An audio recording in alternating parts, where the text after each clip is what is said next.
প্রিয় দর্শক, যখন আমরা নিজেদের ঘরে আলো জ্বালাই, উজ্জ্বল আলো এবং জানালা খোলা রাখি অথবা দরজা খোলা রাখি, সেক্ষেত্রে বাইরে থেকে কিন্তু কিছু পোকা এসে আমাদের আলোর পাশে ঘুরঘুর করতে থাকে অথবা আলোর মধ্যে এসে পড়ে। হ্যাঁ, যদি সেটা মোমবাতি হয় তাহলে তো দেখবেন যে মোমবাতিতে অনেক সময় পুড়েও যায় সেই সব পোকা, তারপরেও আগুনের মধ্যে চলে আসে বা তা আলোর কাছে চলে আসে। আবার যখন ল্যাম্পপোস্টের দিকে তাকাবেন, সেখানেও দেখবেন কিছু পোকা ঘুরছে। কিন্তু আপনার মাথায় কি কখনো এই ধরনের প্রশ্ন এসেছে যে সেই আলোকে কেন্দ্র করে এই পোকাগুলো কেন আসে?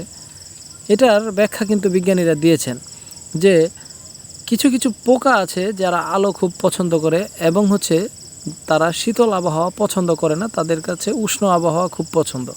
সেই কারণে তারা উষ্ণতার খোঁজে আলোর কাছে আসে এবং যেসব পোকার মানে এই উষ্ণতা প্রয়োজন নেই কিন্তু আলো পছন্দ, মানে আপনারা হয়তো অনেকে কই মিল গায়ে সিনেমা দেখেছেন, যেখানে জাদু মানে আলো খেয়ে খেয়ে বাঁচত।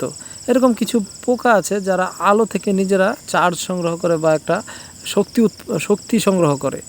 এরকম কিছু পোকাও কিন্তু আলোতে আসে। আবার বিজ্ঞানীরা আরও একটি ব্যাখ্যা দিয়েছেন যে ফটোট্যাক্সিস নামে একটা বিষয় আছে, যে বিষয়টা পোকাদের আলোর প্রতি আকর্ষণ করে। কিন্তু সব ধরনের পোকা আলোতে আসবে না, তেলা পোকাকে কখনোই দেখবেন না আলোতে আসতে। সুতরাং যাদের আলো প্রয়োজন তারাই কিন্তু আসে।